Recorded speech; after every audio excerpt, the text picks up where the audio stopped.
રાજ્યમાં આરટીઆઈ સપ્તાહ ઉજવણી 2024 અંતર્ગત માનનીય મુખ્યમંત્રીશ્રીના અધ્યક્ષ સ્થાને તારીખ 5-10-2024ના રોજ કલેક્ટર કચેરીના સભાખંડમાં વર્ચ્યુઅલ વર્કશોપ યોજાયું હતું, જેમાં આરટીઆઈ એક્ટ 2005 અન્વયે કેન્દ્રીય માહિતી કમિશનર સહિત રાજ્યના મુખ્ય માહિતી કમિશનર, આપેલીય સત્તા અધિકારીઓ અને જાહેર માહિતી અધિકારીઓ મોટી સંખ્યામાં વર્ચ્યુઅલ માધ્યમથી જોડાયા હતા। તાપી જિલ્લામાં આરટીઆઈ સપ્તાહ ઉજવણી 2024 અંતર્ગત વર્ચ્યુઅલ વર્કશોપ યોજાયો હતો।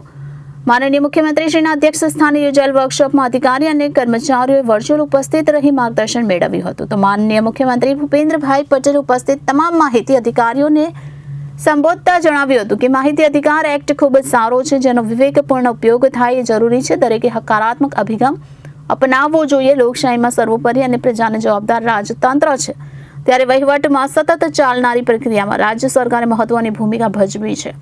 મુખ્ય માહિતી કમિશનરે જણાવ્યું કે રાજ્યમાં કુલ 40,000 જેટલા જાહેર માહિતી અધિકારી અને 13,600 પ્રથમ અપીલીય અધિકારીઓ છે। વિડીયો કોન્ફરન્સના માધ્યમથી 5 વર્ષમાં 2500 જેટલી ફરિયાદ સુનાવણી હાથ ધરાઈ છે। કોરોના કાળમાં 7,000થી વધુ ચુકાદાઓ આપ્યા છે। કુલ 1,35,000 જેટલી ફરિયાદો મળી છે। તો આ વર્કશોપમાં જિલ્લા વિકાસ અધિકારી વીએન શાહ, નિવાસી અધિક કલેક્ટર આર બોરડ, પ્રાંત અધિકારી પ્રિતેશ પટેલ, નાયબ કલેક્ટર તૃપ્તિ પટેલ સહિત તમામ જાહેર માહિતી અધિકારીઓ મોટી સંખ્યામાં ઉપસ્થિત રહી માર્ગદર્શન મેળવી સેમિનારને સફળ બનાવ્યો હતો।